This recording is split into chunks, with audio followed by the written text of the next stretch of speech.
Hello and welcome to Get Your Business Ready for Financial Year End. Well, 30th of June rolls around so fast, huh? Well, don't worry, you're in good hands. We will equip you with checks and tasks to complete in Xero so you can prepare your data for a seamless year end. Your advisor will be impressed when you hand over a well-organized Xero file ready for them to do their thing. Year end doesn't have to be tiresome or daunting, and I'm really looking forward to taking you on a journey today to show you what to do. My name is Gracie and I am part of the education team here at Xero.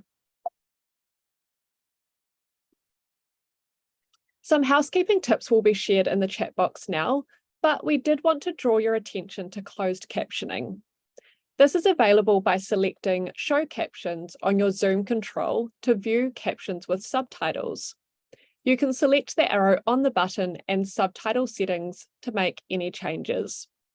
The other option is by selecting the arrow and View Live Transcript if you'd like to see the live transcript down the side of your Zoom screen.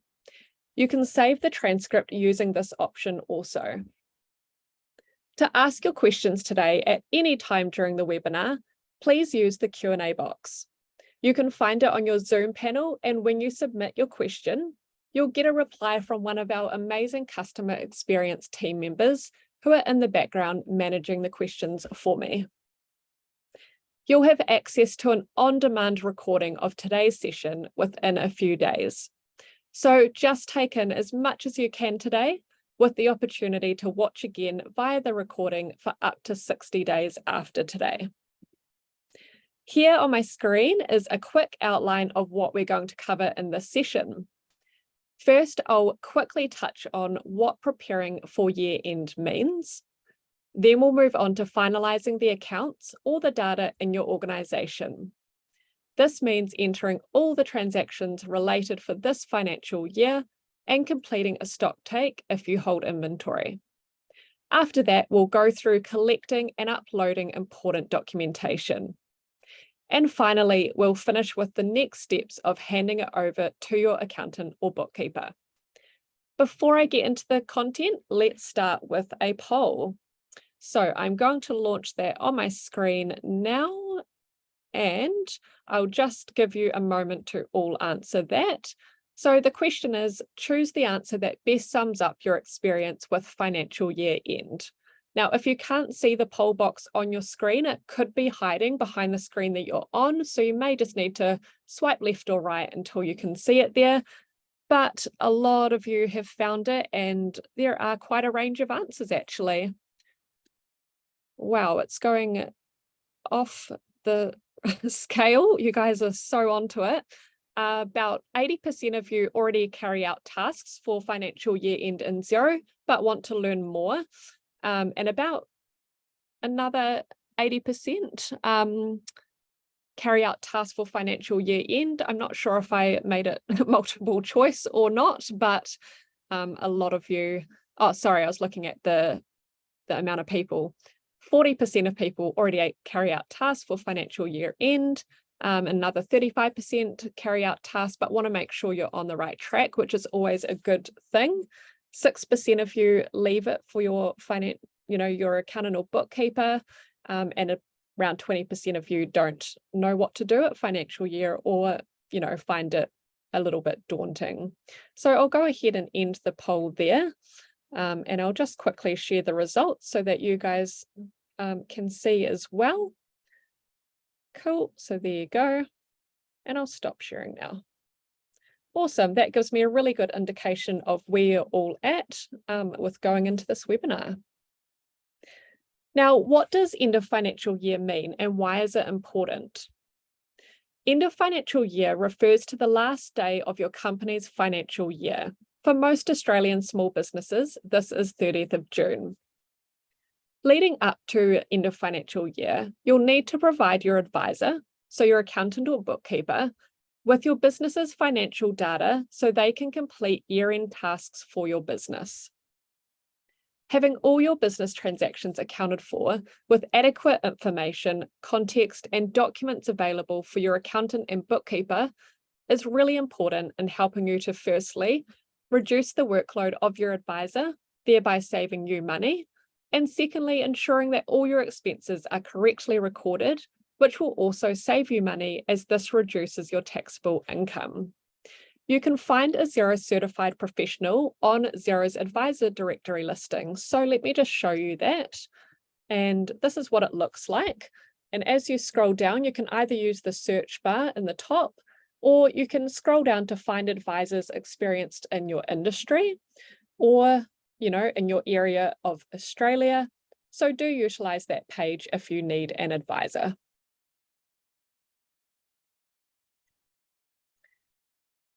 Businesses are required to submit an income tax return to the Australian Tax Office in order to calculate how much income tax you'll need to pay. So let's look at the tools Xero has to help you with keeping your books up to date to make preparing for financial year end a breeze.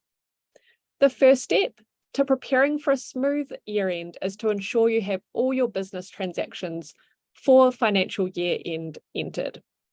We can do this by completing a reconciliation of your bank accounts, accounts receivable, so this is your sales, and accounts payable, your purchases. And for those holding stock, also completing a stock take. So let's get into it. Starting off with bank accounts. This includes credit cards, loans, savings accounts. We need to make sure that all statement lines are reconciled as at your year-end date. This means recording the transactions in Xero. And secondly, the balances in Xero match your actual bank statement balances. And our tip for keeping your banking up to date and coding consistent is to use the following tools. And those are auto suggestions and bank rules. So let's go ahead and take a look. Using the free demo company, you can see the business account has 6 unreconciled items. So the first step is to reconcile it. So I'll go ahead and click reconcile. If the unreconciled transactions are dated after your year-end date, then you can come back to it at a later time if you like. But let's go ahead and reconcile these items, as I want to highlight 2 features that will speed up reconciliation and also help keep the coding of income and expenses consistent throughout the year. The first is auto suggestion. This feature works when you use the Create tab on the right-hand side, and also when the checkbox is selected down the bottom right of the page. So you'll notice down the right-hand corner that there is a tick box selected for suggest previous entries. The Create tab lets you code your transactions that are not related to sales invoices or supplier bills entered, but for cash transactions like buying milk for the office or topping up the tank of your company car. But the best part, the part that makes your life easier, is that once you use the Create feature, Xero remembers the coding and suggests it when you next shop there. Take, for example, Central City parking. I'm going to go ahead and reconcile the first instance of that by creating a contact. So Central City parking. And then I'm going to choose where to code that to or to classify that. And I want to select motor vehicle expenses. I'll pop in a description for parking, and I will go ahead and reconcile that.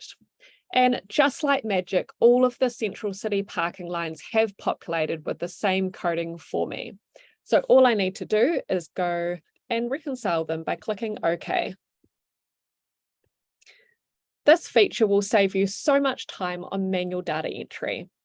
Now, a wise tip from me is to be descriptive. The more detailed information you enter, the easier it is for everyone when looking back on, and also to makes it easier for you to find. Auto suggestions is a pretty neat tool, but another tool that will help set you up for success in the new financial year is bank rules. Unlike auto suggestions, bank rules give you full control over how a transaction is coded. You can set up conditions to capture a group of suppliers, for example, a rule to pick up all petrol stations, or itemize how a transaction is coded. An example of this might be that every time you go to BP or Shell to top up your work car, you spend $5 on coffee. You need to code the spend to 2 different accounts.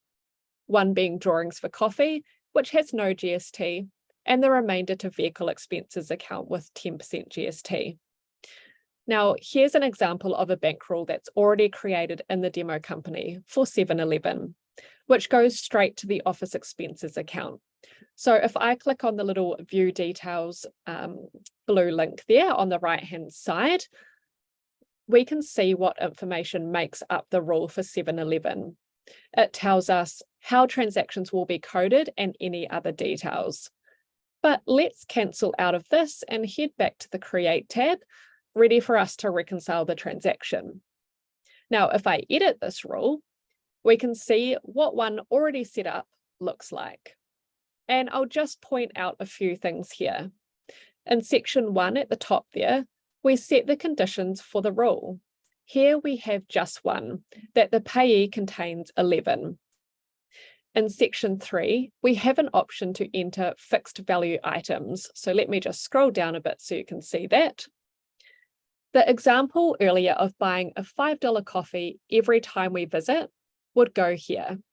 And in the table underneath is how we can split the coding for the remaining amount by percentage. So that is a quick sneak peek of a bankroll that's already set up. Now you can create bankrolls from scratch, or my wise tip is to create it from the statement line itself by simply clicking on Options and then Create Bankroll. Doing it this way, Xero will help pre-populate some of the data for you. But I'm happy with this and I'll go ahead and click OK. Both bankrolls and auto-suggestion tools aim to save you time when reconciling.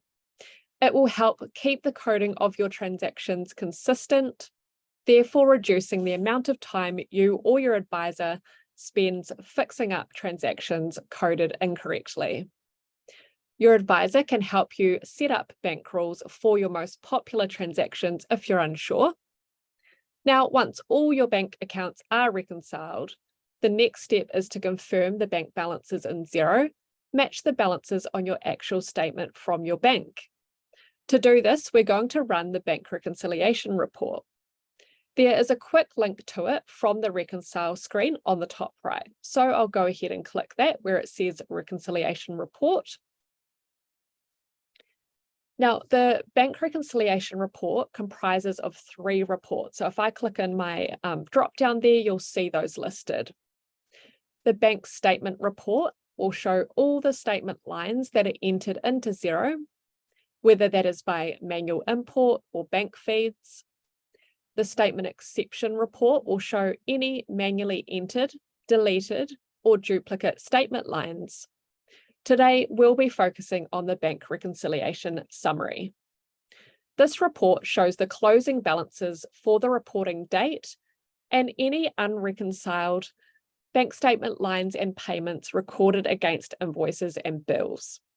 I'll go ahead and click the drop-down arrow to choose this financial year from the date presets and click Update.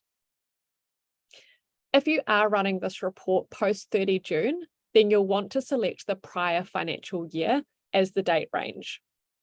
As we just reconciled the bank account, we can see that the report is basically empty, which is a great start. And even better is when both balances equal, like you see here.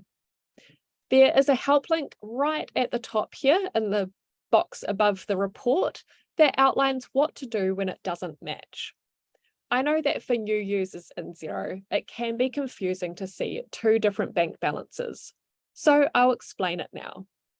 First is the balance in Xero, which is the first one that you can see in the report there. This is essentially the sum of all bank transactions recorded in Xero for this bank account, plus the saved opening balance. This is a calculated balance, and the goal is to ensure that it matches your actual bank statement balance for the same date. The next is the statement balance, and this is calculated by summing the bank statement lines, imported or manually created, plus the opening balance. The easiest way to understand this is perhaps if we think about the bank reconciliation screen. The statement balance calculates the statement lines on the left-hand side, And the balance in Xero calculates the transactions created or matched on the right-hand side. When you set up your bank feeds, your bank sometimes imports the closing bank balance. And when it does, you'll also see a second statement balance line called the imported statement balance. And this is not a calculated figure at all. It's just the balance that the bank sent into Xero. And so in theory, the two statement balances should also match. And we can see that the closing balance in Xero matches the statement balance that has come in from our bank feed. Excellent. This is exactly what we want to see. If you want to double check against your online banking or paper statements, go ahead and do that too. But if the balances are correct, then we can publish this report to save it. So down the bottom right, I'm going to select Save as Published. Cool. And at the top there, I'm just going to add 30 June 2023, and I'll go ahead and save this report now. Just repeat this process for each bank, loan, credit card, and savings account you have for the business. Next up, reconcile your accounts receivable. That's your sales invoices. At year end, we want to ensure that we've invoiced for work done. It's a good time to check for quotes and draft invoices that should be sent out. And look at who owes you money and identify any accounts that you think are unlikely to be paid that may need to be written off as bad debts, which your accountant can help with. And my wise tips for keeping your sales up to date and coding consistent is to use the following tools: copy to, products and services, and repeating invoices. So let's go back to Xero. First, we'll go to the sales overview dashboard to see the status of our quotes and invoices. So I'm going to head to business, sales overview. Now, this company doesn't use quotes. You can see down the bottom, there is nothing in any of those statuses. But if yours does, you want to look at any draft and accepted quotes and invoice out any that need to be included in this financial year. However, I do have 4 draft invoices. So let's take a look at those by clicking into that status or that tab. So yes, these invoices should have been invoiced out. So I'll go ahead and do that now by ticking them all at once and approving them. I'm clicking OK. And now I'll head to my awaiting payment tab. Don't forget to send these out as well, which you can do again by ticking them. So for example, if I wanted to send out my Bayside Club, I would tick that and just select that email button at the top there. Now, I'll show you a few tools and tips for speeding up invoice creation and keeping the coding consistent. Tip 1 is copy existing invoices to quickly create invoices using the same items and coding, rather than creating them from scratch. Simply tick the invoices with the line details that you want to copy. So in this case, I want to select 1029 and 1041. You can see that we have the option to copy it to many different types of transactions if I select the Copy To button. And in this case, I want to select invoice, which it's already selected, and I will search for our customer name, basket case, and I'm going to select copy and merge. And this will create a single invoice. So with just a couple of quick clicks of the mouse, we've created a detailed invoice, which we can further edit or add to before saving and sending it off. You may never have to enter an invoice from scratch again. This is available with invoices, bills, quotes, and sales and purchase orders. Tip 2, some of you may already know this one, but for those newer to Xero, we recommend adding the products and services your business sells or offers as inventory items just to speed up data entry. And again, keep your coding consistent. This is especially handy if you have items or services with very long descriptions. In this invoice, both of these lines are using inventory items, so the description, unit price, account code, and tax rate auto-populates when used. Once saved, you can find and select it from the item drop-down menu. So once you've created an inventory item or an item in products and services, it would then appear available in this list to select when creating transactions like invoices or bills. And to add those new items, you just go to Business, Products and Services. Okay, so I can go ahead and approve this invoice. And the last tip, which is great for those providing subscription services, is to use repeating invoices in Xero. This feature lets you set up invoice templates, then Xero will create and even send them out automatically at each repeat date set. Using this invoice as an example, you can see that the first line is for desktop or network support, and that's a monthly charge. So rather than creating this from scratch, as I already have an invoice for them, I can quickly turn this into a repeating template by going to Options, Invoice Options on the top right there, and selecting Repeat. And this creates a template using all the information from the invoice. And I can customize this. So for example, I'm going to get rid of the project management line as I don't want that in my template. Now in the top section, we have the repeat settings, but the setting I want to point out today is Approve for Sending. When this option is selected, Xero will create the invoice as approved and send it out to your customer at the repeat frequency set. So literally it does all the work for you. A massive time saver if your business only offers subscriptions. If you need to make changes or have someone check the invoice first, then you can select from the draft or approved option, which creates the invoice but doesn't send it out. Once you've dealt with any invoices and quotes that are needed action prior to the end of the financial year, we want to look at the list of customer amounts owing to you at year end and identify any that may be bad debts. To do this, we want to use our aged receivable summary report. So I'll just head to Accounting Reports. And down under the Payables and Receivables section, I will just select my aged receivables summary.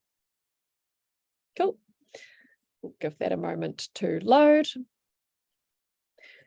Now, firstly, we'll use the date preset to select this financial year. So in the drop down here, we are at end of this month as we are already in June, so that's fine. We're provided with a list of our customers who still owe us money and the length of time they're overdue by. But now is a great time to chase those overdue accounts to wrangle payment before your financial year closes. So let's make a couple of small customizations to make this report even better. So using the columns drop down, I'm going to select email, mobile, phone, and primary person, and I'm just going to update my report. All right, so with the customer's contact details right there, you can pick up the phone and hopefully get those payments rolling in. Don't worry, if the customer asks for the invoice details on the call, you can drill down on the amount to show the individual invoices. From there, you can drill into the invoices to resend any if needed. Note for your accountant, any that need to be written off as a bad debt. And when you've finished actioning your sales invoices and payments, just rerun this report and publish it by going to Save As, Publish down the right there, ready for your accountant or bookkeeper. Similarly, we need to reconcile off our accounts payable or our supplier bills too. At year end, we want to ensure that all our supplier bills are entered in Xero with the supporting documents, especially for large purchases, legal expenses, and insurance payments. And confirm the list of unpaid bills and publish your accounts payable report ready for your accountant to take a look at. So let's jump back over into Xero and take a look. So like with our accounts receivable, once we have all our bills entered, we need to review and confirm the list of bills we owe at year end. So let's head back to our report center, accounting reports. And this time we're going to run the aged payables summary report. So I'll just go ahead and click into that. Cool, I'll just wait for that to load. Awesome. So just review and confirm the list of bills yet to be paid is correct. And when you've finished actioning your bills and bill payments, rerun this report and publish it by again going to save as published in the bottom right there, ready for your accountant or bookkeeper.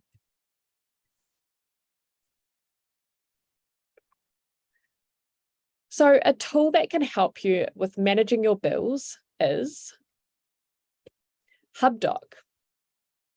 We understand that manually entering bills and receipts can be time-consuming and sits low in the priority list. So why not send all your bills and receipts directly into HubDoc and let it do the heavy lifting for you? We'll have a quick tour today, but if you'd like to learn more about HubDoc or set it up, check out Xero Central or contact your advisor. How does HubDoc work? First, you can send or upload all your bills and receipts into HubDoc. They have a free mobile app, so you can snap receipts while out and about. Then HubDoc will scan and read the key data, such as supplier, date, amounts, and tax rates for you.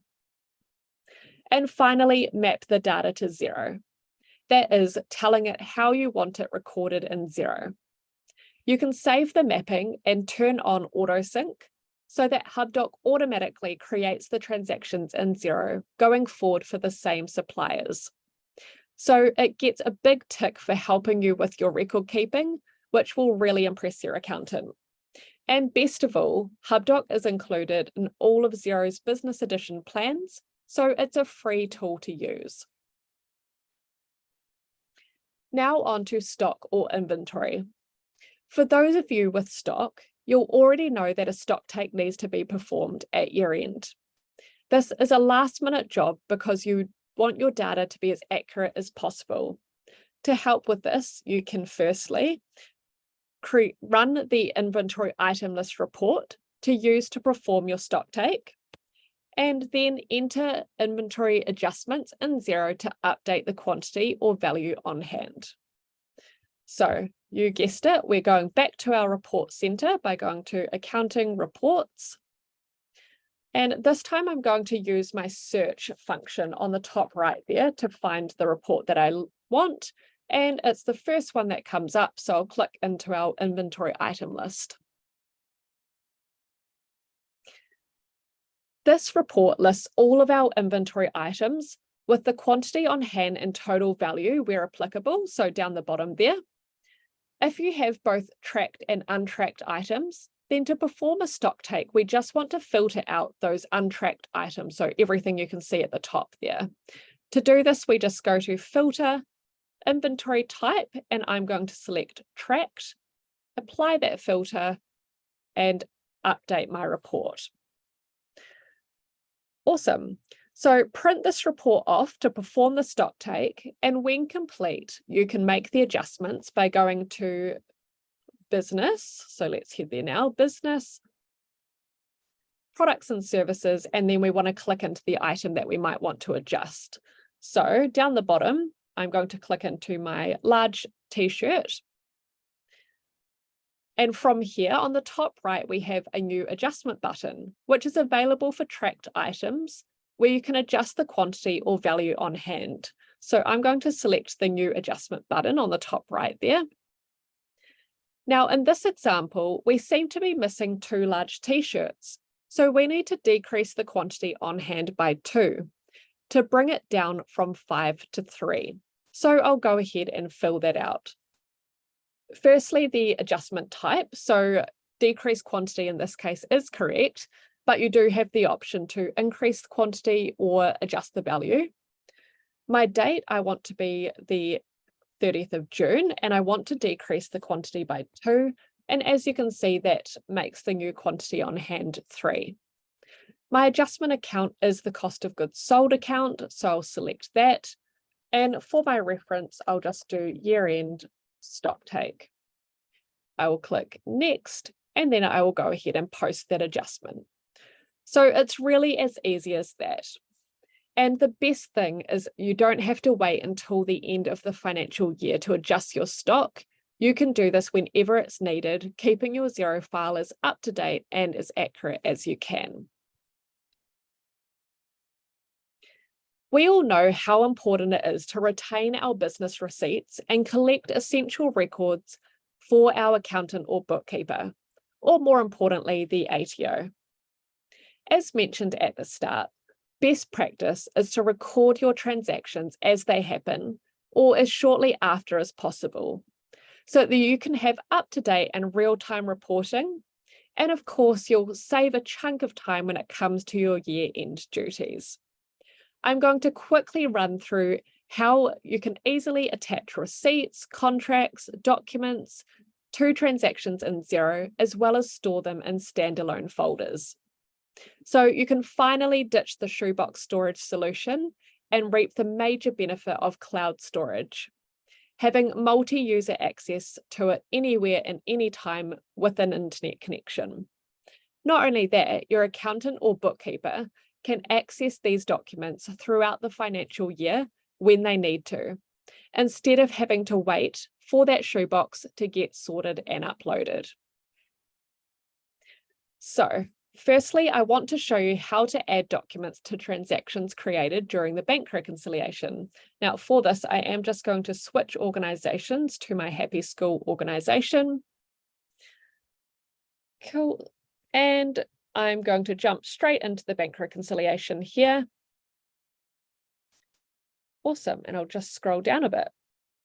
So if we want to attach documents while we're reconciling transactions here, using the Create tab or a bank rule, we just need to click Add Details. So on the right-hand side, I will just click Add Details against my Happy Supplies transaction. And this will allow us to see the full Create form, and the option to attach files is on the top right there. To upload my receipt, I can easily drag and drop it to this page, or I can use the file attachment option on the top right-hand side.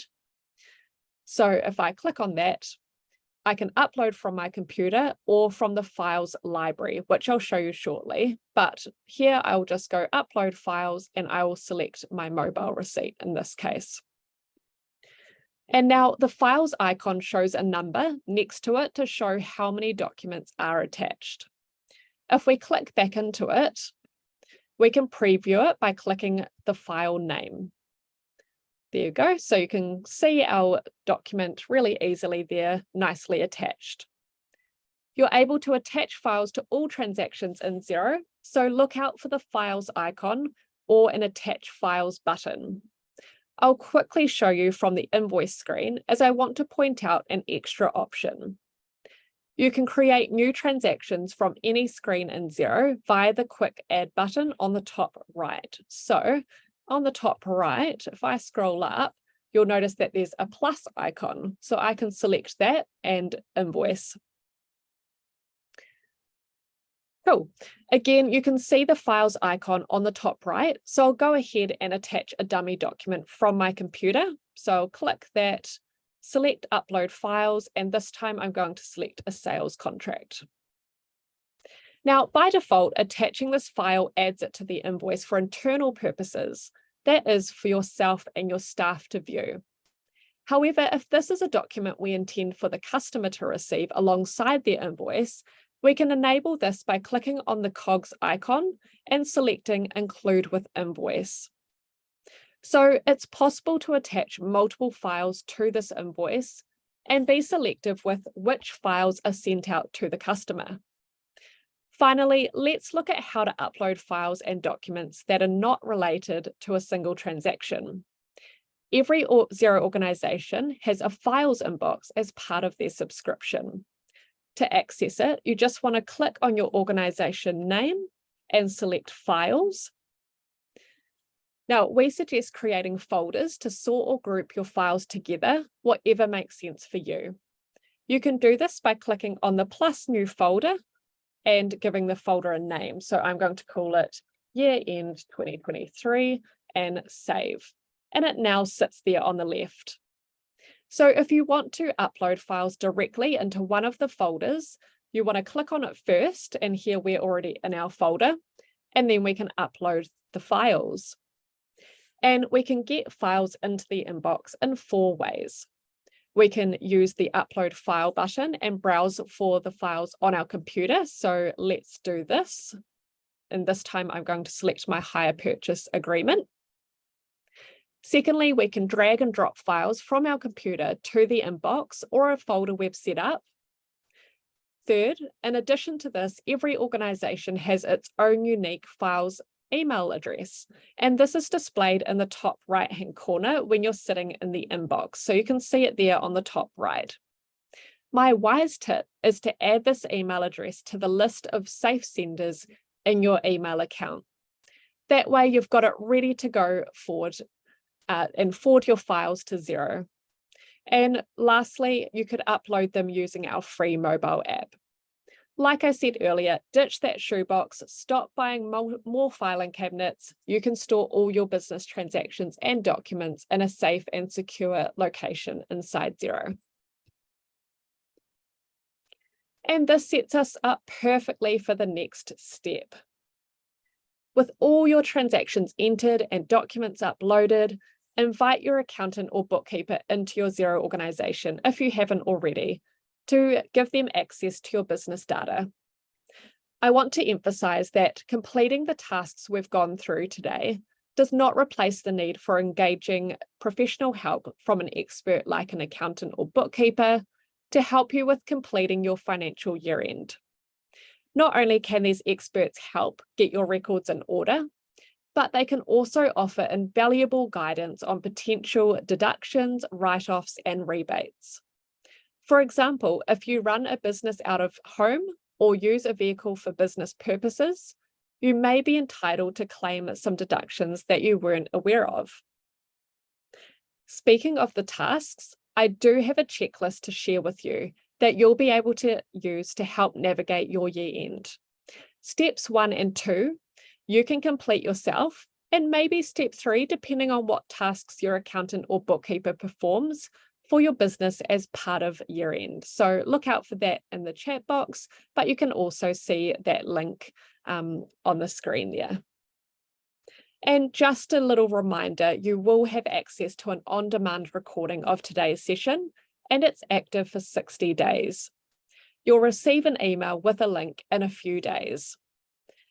But I would love to check back in with another poll and see how you're feeling about financial year end now. So let me launch my second poll for the day. And our question is, how confident are you feeling now with financial year end? So you can see some different options there. About 50% of you are saying that I've confirmed you're on the right track. So I'm really pleased to see that, 40 to 50%. And about 20% of you are saying you're somewhat confident with financial year end and understand it a bit more now. And then the rest of you are kind of in the middle there. But that's really interesting, and it's awesome to get that feedback. Most of you are saying that you do feel more confident or you're on the right track. So that's awesome to see. I will just end that poll there, and I'll quickly share the results with you. So you can see the ratio breakdown there, and I'll stop sharing. Thanks, everyone. Okay, so let's wrap up what we've covered today. Preparing for financial year end doesn't need to be last minute and in a panic or stressed state. It can be achieved throughout the year, and as you've seen today, Xero has many intuitive and smart automation tools to help you save time and money. Secondly, you can store all your business receipts and important documents in Xero for easy access by yourself, your staff, and your accountant or bookkeeper, making them accessible anytime and anywhere with an internet connection, which is also environmentally friendly as it helps your business to go paperless. And lastly, share your live and up-to-date business data file with your accountant or bookkeeper to work with, reducing double handling and the risk of out-of-date data. Thank you so much for coming on this journey with me today. I hope you now feel more equipped to carry out the checks and tasks you need to complete in Xero to prepare your data. We look forward to seeing you on another webinar soon. But